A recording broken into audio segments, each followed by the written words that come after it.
My friend and I were walking our dogs where an old sanitarium used to be. It is a wooded area on the edge of town. It always felt a little creepy to me. My Rottweiler lab cross, Susie Q, always wanted to take this certain path, but it was usually swampy, so I didn't let her. One day in the fall it had dried up, so this time I let her go and I followed. On our path we came across a very strange sight. We found bed sheets that had been made into a noose, and it was hanging from a tree. It was really creepy, so I took a picture of it. There was also a rotting mattress and garbage strewn all over the place. I was getting a very weird vibe there, and I did not like it at all. Fast forward to the following summer. My friend and I were walking the dogs again when we came to the fork in the path where Susie Q always wanted to go. This time I heard voices. It was that of an old man, 60s or so. His voice sounded rather gravelly, and he was accompanied by two young girls aged around 10 years old. They were on the path, but they had turned back and were going in deeper into the woods to where we had seen the noose and the dirty mattress. I stopped and wondered if I should do something. It just felt wrong. My friend told me to forget it and keep walking. As I stood there wrestling with my conscience and wondering if I should call the cops because it seemed inappropriate, I heard rustling noises in the bushes behind me. Turning, I saw a young girl about 11 or 12. She had lots of freckles and stringy red hair that hung to her shoulders. Her head was down and she was looking at me. She was wearing a red striped t-shirt, jeans and runners. Her hands hung by her sides in fists, and that was when I noticed she had a red Victorinox knife in her right hand with the blade out. She just kept walking toward me with this weird look, not saying anything. I thought to myself, gee, am I going to have to fight a little girl with a freaking knife? Just then Susie Q came bounding back with the other dog, Dory, and the little girl stepped backwards back into the bush without taking her eyes off me until she disappeared into the foliage. I caught up with my friend and told him what had happened, so we got out of there quickly. He agreed it was really weird and we headed back home, but I still think about that day and wonder what the hell it was all about.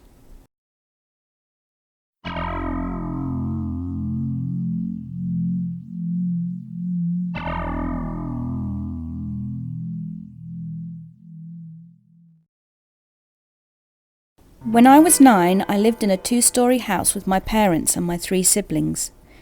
One day my older brother decided to go to the attic with his girlfriend, as his friends had dared him to go in for $20. After they'd been up there for a short while, they came down and my brother's girlfriend had an expression of pure terror like she had seen a ghost. My brother reassured her there was nothing in the attic and that she had just seen a rat. Then all of his friends looked at me and began to chuckle, and then they told me that if I went into the attic, they would give me money too. Being a kid who acted like he was the bravest thing in the universe, I said yes. I made my way up and saw some boxes full of old things like PS1 games, which must have belonged to my dad. Then I saw a small crawl space big enough for me to fit in. I went in and saw pictures of my whole family, and they were taken whilst we were sleeping. But that wasn't the scariest thing. I swear I heard someone breathing behind an old table that was up there. I ran back to the crawl space and started crawling like my life depended on it. That's when I felt someone trying to grab my leg. I screamed at the top of my lungs like a little girl. The man crawled back and my brother came to the rescue with a knife and helped me out. I told everyone that I'd seen a man in the attic. My dad, my brother and some of my uncles went up there armed. It was like a scene from The Walking Dead, and they searched everything. They found nothing, as if nothing had ever happened. They thought I was just hallucinating. That's when my brother's girlfriend jumped in and told them that she'd seen a man that looked to be in his mid-50s, ducking behind a box. Then she started freaking out and crying, then went down and closed the attic. She said while my dad was listening to her, the man was standing behind him, then disappeared into the darkness. We never talked about it ever again. I still heard things in the attic after that. A month later we moved to a different house.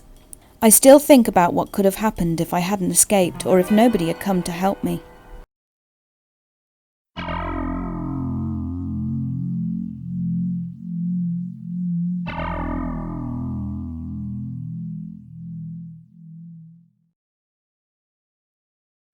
I was home alone 2 days ago while my parents were staying over at their friend's house. They were having a wine tasting party, and they both got too tipsy, so they decided to stay in a guest house. I was completely fine being alone. It was already 11 p.m. at the time, so I was heading to bed anyway. It was at 3 a.m. when I woke up with my heart pounding in my chest. My eyes were wide, and I was fully awake when I heard a loud noise coming from downstairs. I heard glass shattering and the sound of my front door being beaten down. The house was pitch black, so I decided to quickly take a look at the corner of the stairs to see what was happening before I made a decision on what to do. My heart started pounding harder out of the feeling of complete horror when I saw one man breaking down my entire front door, along with the steel frame that held it together. I was frozen in place, gripping onto the railing, watching him run into the door over and over again, until one hinge broke off and he fell inside on his knees. But he quickly got up and took off through the downstairs part of the house. I realized he would be coming upstairs soon, so I quietly rushed back to my room and locked the door. I got my phone from my dresser and called 911. Luckily, the police patrolled this area often, so I knew it wouldn't take long for them to come. The operator said they have units on the way, and she told me to stay quiet and to be in a locked room, which I was. Suddenly I heard the sound of heavy footsteps running upstairs, and my whole body stiffened. I heard him enter the bathroom first, but quickly leave that area. Next he entered my parents' room, which was thankfully empty. I heard him opening drawers and knocking things onto the ground as he rummaged through my parents' belongings. Then to our guest room, but quickly left that too. The only room left was mine now. I saw the door handle move, and once he realized it was locked, he started to shoulder the door like he did to the front door. I started to crawl into a safer space to hide just in case he managed to get inside. My heart was still pounding like crazy in my chest, and I started feeling a sense of denial. I couldn't believe this was happening. Then I saw red and blue lights from outside reflecting off my walls, and I heard him stop. I heard his footsteps run downstairs again. There was a commotion from downstairs, but it quickly faded out through. I peeked through my blinds and saw him being taken to a third squad car that was in my driveway. Finally, my heart rate started to go back to normal. The police boarded up the doorway as a temporary fix until we could get a new door. Thankfully, everything that was stolen was recovered, since he dropped some going down the stairs, and the rest we got back when he was arrested. My parents couldn't come home that night, but they were upset at the news. I still feel a bit delirious from this. I still can't believe this happened, and I can't believe how clumsy that guy was and how he wasn't caught sooner by someone on the street in front of my house. But what's done is done, and hopefully this won't ever happen again.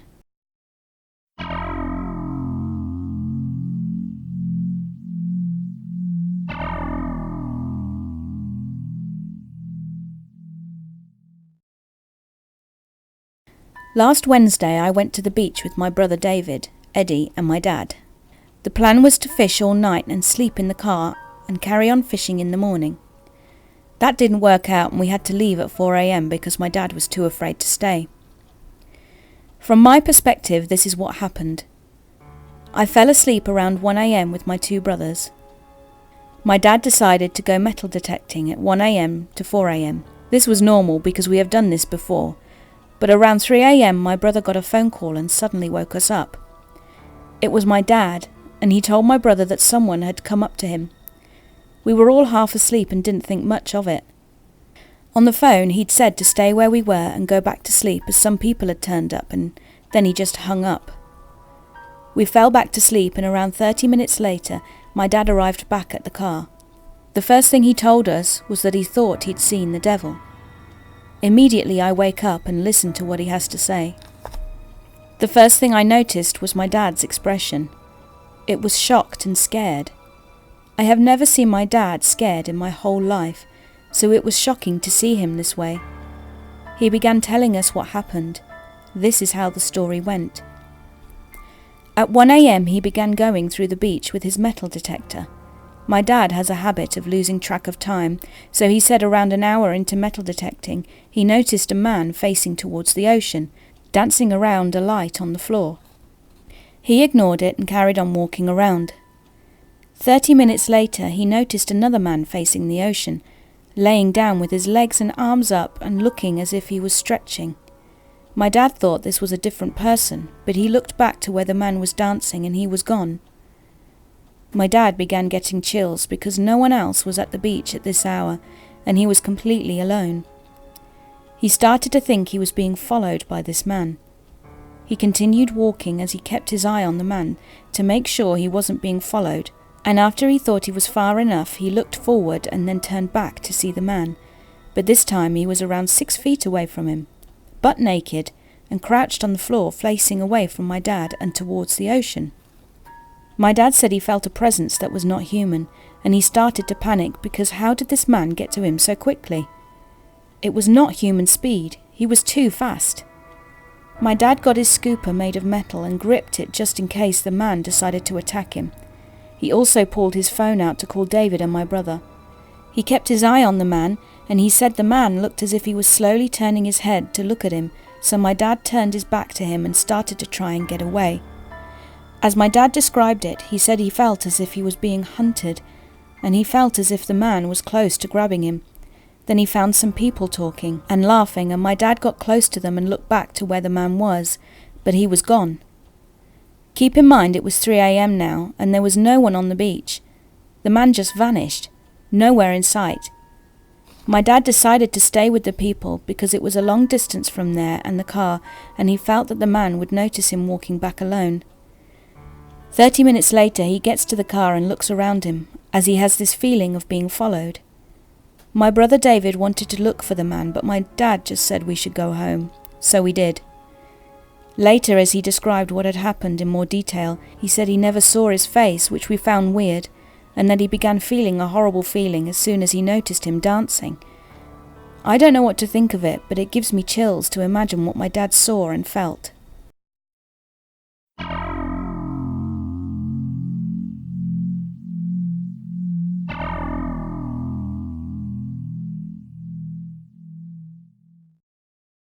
I didn't think anything of it at the time. All my new friends say they did it and they seemed fine enough. So I did it too. I tried it. The pill was a small white circle and had a smiley face on it. I forget what it was called, but I remember how it felt. At first I didn't feel anything, but after a minute I felt it. I was feeling lightheaded and then had a sudden adrenaline rush. All my friends were looking at me, their faces I looked down at their hands. They didn't take the pill. They tricked me. Everything seemed like it was moving in slow motion. I then had 2 friends, if I could even call them that, grab me by both my arms and throw me into the back seat of a car. I tried to scream, but I was hit over the head with the back end of a pistol. I heard ringing in my ears. My head felt like it was going to explode. I kept hearing the muffled sounds of laughter. There were 4 other people in the car, the driver, someone sitting in the passenger seat, and 2 others in the back, including me. The car must have been going at least 60 miles per hour. The driver was drinking and seemed to be the leader of the group. "What do you all think we should do with him?" he asked. The rest replied with suggestions, each one worse than the next. "Let's hang him," one of them said. "Too much work, plus we forgot the rope. We should skin him instead." One of the others replied, "I say we burn him alive. We have some gasoline left in the trunk and want to hear him scream," the boy next to me said as he grinned. A wave of terror and dread swept over me. I tried to open the car door, but to no avail. "You're not going anywhere," the boy next to me said. The driver handed him an empty bottle of beer he had finished drinking. "Here, teach him a lesson." The boy grabbed the bottle and smashed it on the back of my head. The ringing in my ears was louder than before, and I felt the warm blood drip down my neck and the sting of the glass shards in the wound in my head. "That'll teach him," the boy said. A rope was tied around my wrists and a burlap bag was placed over my head. I can't recall much after that, but I remember feeling the bumpiness of the car and the murmuring among the group. I felt helpless. I tried to close my eyes and wake up. This didn't feel real. It couldn't be real. As much as I tried, I couldn't wake up. This was reality. This was the end. I could already imagine the look on my parents' faces when they would hear the news of their son being killed. Their facial expressions terrified me. I was about to cry out for help, but I knew it would be of no use. Suddenly the car stopped. There was silence. I heard the doors of the car open. I was grabbed and thrown out onto the floor. I tried standing up but was kicked in the stomach. I fell down again and tried to breathe. I was grabbed and stood up. It wasn't worth fighting back. It was 4 against 1 and I couldn't even see anything because of the bag. "Go ahead, run."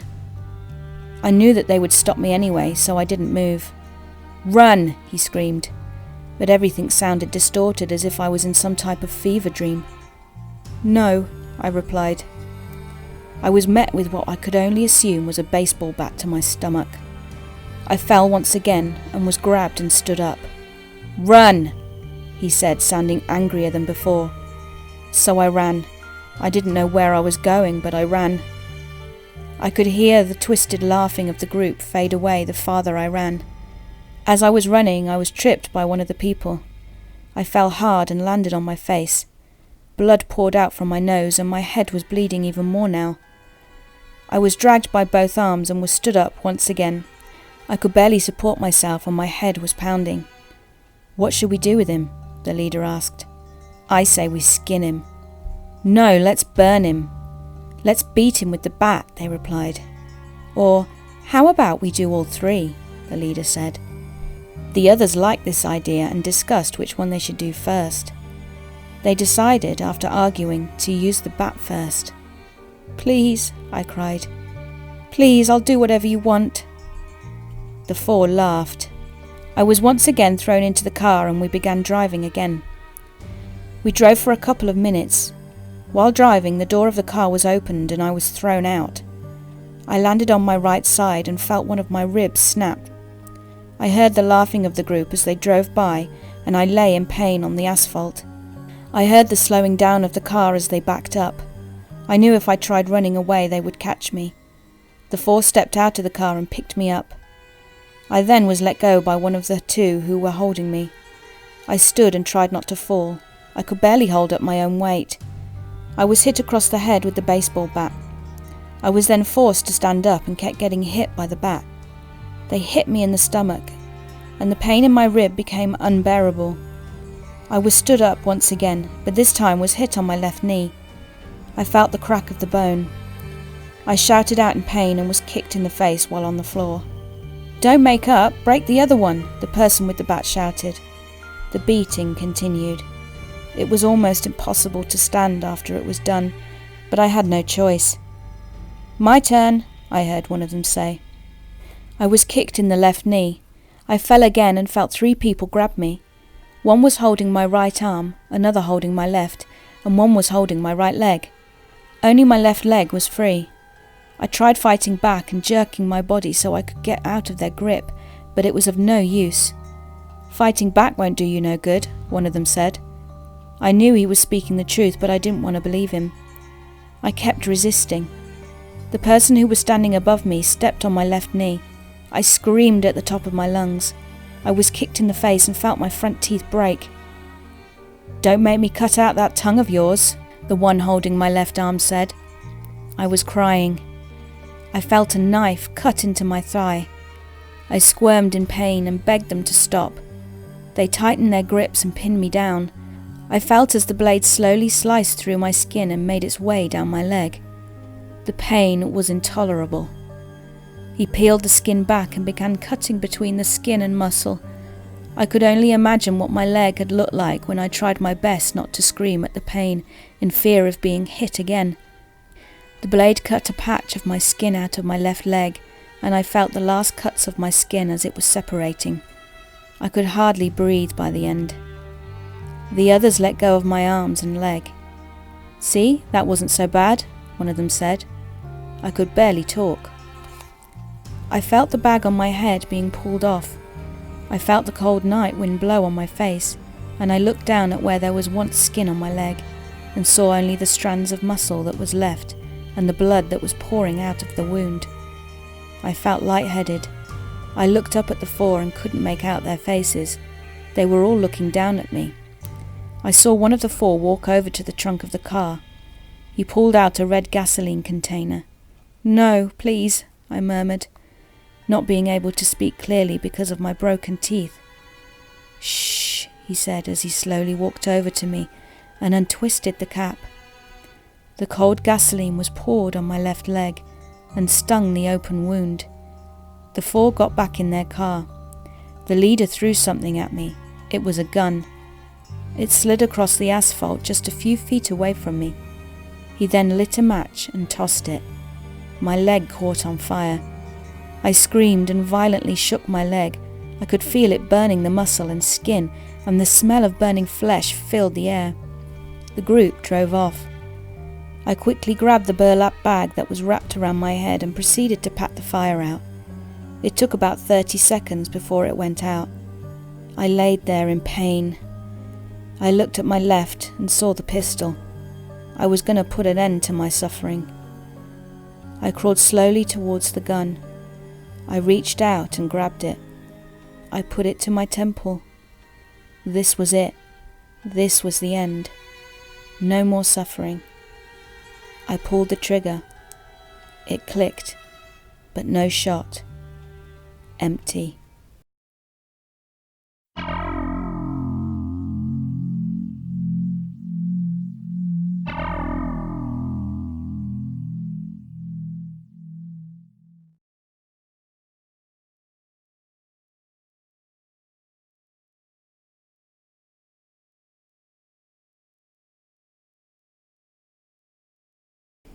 Hey fearsome friends! A shorter video today, but all great stories, and thank you to all in the description for sharing them with me. That last one, eh? Oof. If you like my content, subscribe and hit that notification button. Speak to you all again soon, and remember, keep being creepy.